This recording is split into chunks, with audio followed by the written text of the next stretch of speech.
What if I told you the world's most feared conqueror once lived in a mud hut, hunted like an animal by his own tribe? That might sound like a movie, but it's a real story.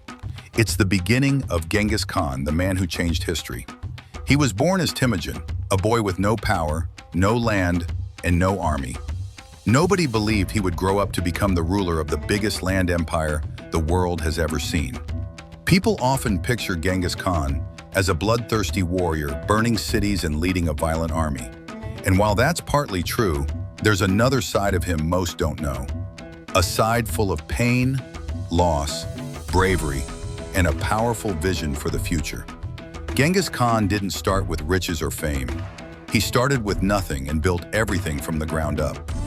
Temujin was born around 1162 in the cold, open grasslands of Mongolia. His tribe was part of a group of nomads who always fought each other.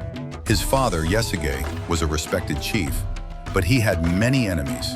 One day, when Temujin was just a young boy, his father was poisoned by rivals. After that, the people who once followed his father abandoned Temujin, his mother Hoalun, and his siblings. They were left to starve and die. Life became very hard. Temujin's family had no food, no home, and no help. They survived by digging up roots and eating small animals. They wore animal skins for warmth and built shelters from sticks and mud. While other children played and learned to hunt with strong weapons, Temujin learned how to live with pain and cold. But even as a child, he was strong, not just in body, but in his mind. He took care of his family and made decisions that helped them survive. When Temujin was 10, a major moment changed everything. His older half-brother Bektar tried to take control of the family and keep food for himself. Temujin saw him as a threat and killed him. It was a dark and serious moment, but it showed that Temujin would not let anyone control him. He was ready to lead, even if it meant making hard choices. As he grew older, Temujin married a woman named Borte from a nearby tribe. Their marriage was both a personal bond and a smart alliance. But not long after, enemies from another tribe kidnapped Borte. Temujin didn't give up. He gathered allies and rescued her. That brave mission proved he was more than a survivor. He was becoming a leader. Temujin made many friends and enemies as he rose to power. One of his closest friends was Jamuka, a noble boy he grew up with. They promised to be like brothers and dreamed of bringing all Mongol tribes together. But over time, they disagreed on how to lead. Temujin wanted to give power to those who earned it. Jamuka believed only nobles should rule. Their friendship turned into rivalry and then war. In 1187, Jamuka's army beat Temujin in battle. He captured thousands of Temujin's men and killed many in cruel ways. But Temujin didn't give up. He disappeared, rebuilt his army. He united tribes by offering them something new: fairness, safety, and rewards for loyalty. He created a military system where warriors were grouped into units of 10, 100, 1,000, and 10,000, mixing tribes so they were loyal to him, not their clans. This clever plan helped him gain full control. In 1206, Temujin finally defeated Jamuka for the last time. Jamuka was captured and asked for an honorable death. Temujin agreed and let him die without pain. That same year, Temujin was given a new title by all Mongol leaders, Genghis Khan, which means universal ruler. It was more than just a name. It was proof that he had done something no one else could: unite the Mongol tribes under one rule. But Genghis Khan didn't just lead by the sword. He also ruled with laws and discipline. He created a system of rules called the Yasa. These laws were strict, but they brought order and fairness. He banned stealing, lying, adultery, and the kidnapping of women. He believed in protecting families and making sure women were treated with respect. He also allowed people to follow any religion they wanted, whether they were Muslims, Buddhists, Christians, or others. He made sure that everyone, even the poor, had a chance to rise in power. One of his best generals, Subutai, started as a servant and became a legend. Even with all his power, Genghis Khan lived a simple life. He wore plain clothes, drank fermented horse milk, and slept in tents just like his soldiers. He believed that too much comfort made leaders weak. He didn't believe in showing off. He believed in staying strong, sharp, and ready. Every morning he would face the rising sun and pray to the eternal blue sky. the spirit the Mongols believed watched over the world. His army became the most feared force in the world, not because it was the biggest, but because it was smart and fast.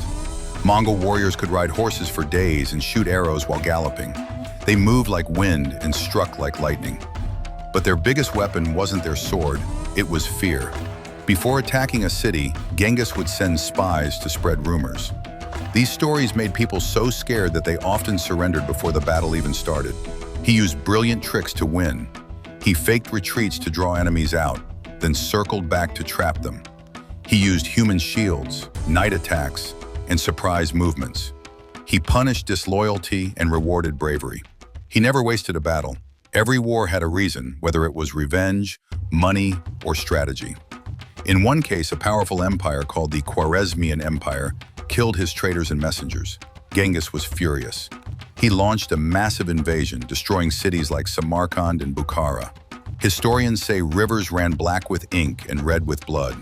It was a warning to the world: betray me, and you will pay the price. Even after his death in 1227, Genghis Khan's fire did not fade. His empire was passed to his sons and grandsons, warriors. One of them, Hulagu Khan, went west and changed history. In 1258, he attacked Baghdad, the center of the Islamic world. Baghdad was a city of learning, libraries, and art, but it refused to obey the Mongols. Hulagu responded with force. He burned libraries, destroyed mosques, and killed thousands. The Tigris River turned black from the ink of burned books. It marked the end of the Islamic Golden Age. But like Genghis, Hulagu also rebuilt. He started a new Mongol state in Persia, supported scholars, and helped trade grow. Over time, many Mongol rulers even became Muslims. They went from conquerors to kings, from enemies to protectors of the land. The Mongol Empire had a huge impact. It made trade safer across Asia and Europe. The famous Silk Road was protected by Mongol soldiers, letting goods, ideas, and inventions travel across continents. Even the Ottoman Empire, which rose later, was influenced by Mongol laws and tactics. So, what can we learn from Genghis Khan today? We learn that pain can be turned into power. Genghis lost his father, lived in poverty, and was hunted by his own tribe. But he didn't give up. We learn that loyalty must be earned, not forced. He built a team of people who trusted him. We learn that discipline is more important than luxury. He stayed strong because he avoided comfort. We learn that we must adapt to survive. He changed his strategies and learned from his enemies. And most of all, we learn that great leaders build things that last. Genghis Khan didn't start with an army. He started with a dream, a belief that even broken people can rise. He didn't just conquer land, he united people. He didn't just fight wars, he built a legacy. So if you feel small, lost, or defeated, remember Temujin, the poor boy who became Genghis Khan. You don't need to be born rich. You don't need perfect chances. You need vision, strength, and courage to lead. Because real power is not just about how much you conquer, it's about how long your legacy lives on. Today, the Mongol Empire is gone, but its influence remains in trade routes, laws, culture, and even the Ottoman systems that shaped our modern borders. Genghis Khan's story isn't just about war, it's about transformation. He didn't just conquer land, he conquered fear, weakness, and division. If you're watching this and wondering how to rise in your own life, remember, you don't need to start rich. You don't need perfect circumstances. You don't even need support. You need vision, discipline, and the will to lead. Just like the boy named Temujin. So if this story inspired you, do what Genghis himself would have done. And take action. Build something. And spread the word. And spread the word, because legacies are meant to be shared. Like, comment, and subscribe if you believe the spirit of a true warrior still matters. Because in a world full of noise, it's the focused that rise. And remember, a man's greatness is not measured by how much he conquers,